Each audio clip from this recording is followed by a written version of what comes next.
নেতৃবৃন্দ, আমাদের বিভিন্ন পরিবহন সম্পৃক্ত সংগঠনের নেতৃবৃন্দ এবং যারা বিভিন্ন সংগঠন থেকে এখানে এসেছেন, বিশেষ করে আমাদের বিভিন্ন পরিবহনের সাথে সম্পৃক্ত যারা এখানে আমাদের গাড়ি চালক রয়েছেন, আমাদের শ্রমিক সংগঠনের প্রতিনিধি রয়েছেন, আপনাদের প্রত্যেককে স্বাগত এবং শুভেচ্ছা জানাচ্ছি। আপনারা দীর্ঘক্ষণ এখানে আলোচনায় অংশগ্রহণ করেছেন। শুরুতেই কিন্তু আমি আপনাদের কাছ থেকে আসলে শোনার চেষ্টা করছিলাম, কারণ আপনাদের সাথে কিন্তু এই বসার সুযোগটি খুব কম হয়, আপনারাও ব্যস্ত থাকেন এবং আমরাও আসলে চাই যে আপনাদের সাথে নিয়মিত বসতে, কিন্তু আইন শৃঙ্খলা মিটিংয়ে আপনাদের বিষয়ে আলোচনা হয়, কিন্তু আপনাদের সাথে কিন্তু প্রত্যক্ষভাবে বসা হয়েছে। এর মধ্যে আমি 2বার বোধহয় বসেছি, কিন্তু আমরা আরেকবার একটু অর্গানাইজড হয়ে বসতে চাই। আপনাদের কাছে কিছু যেটি বলতে চাই যে আপনারা নিজেদের কি কি সমস্যা রয়েছে, যেটি আজকে আপনারা কিছুটা বলেছেন আমি বলার পরে, যে আপনাদের নিজেদের সমস্যাগুলো আগে আইডেন্টিফাই করতে হবে যে আমাদের কি সমস্যা রয়েছে।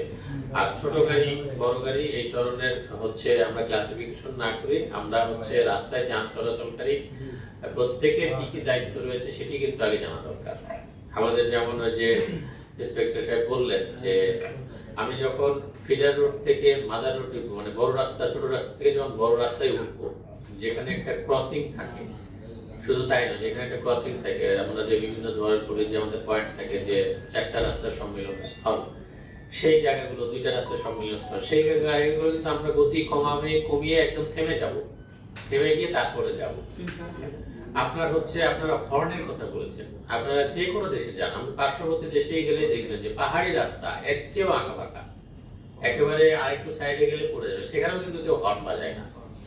সেখানে কিন্তু একটা থাম্ব রুল আছে যে আপনার মাঝখানে যে রোড সাইডটা আছে এটা কেউ ক্রস করবে না, এটা সবাই জানে, যে সবাই এমন ভাবে আসবে যে এটা ক্রস করে কেউ আসবে না।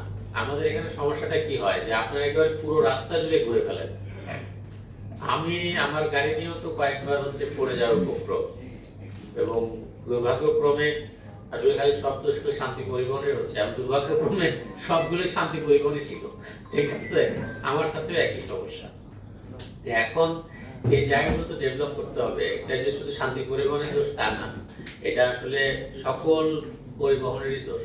সবাই যদি যে যার জায়গা নিয়ে আপনার যে লেনটা সেটি ধরে যাবে, হর্ন বাজানোর কিন্তু প্রয়োজন নাই, কিন্তু আমরা কেউই নিয়মটা মানি না, আমরা ক্রস করে ফেলি। সিএনজি দেখা যায় যে মোড় করার সময় তার যে লেন সেটা কিন্তু ক্রস করে ফেলছে। তো এটা কিন্তু সিএনজি হোক অটো রিকশা হোক, সিএনজি অটো রিকশা তো আসলে স্লো মুভিং ভেহিকল, এগুলো কিন্তু আসলে হাইওয়েতে ওঠার কথা না, এটি নিয়ে আবার নানান আন্দোলন আছে।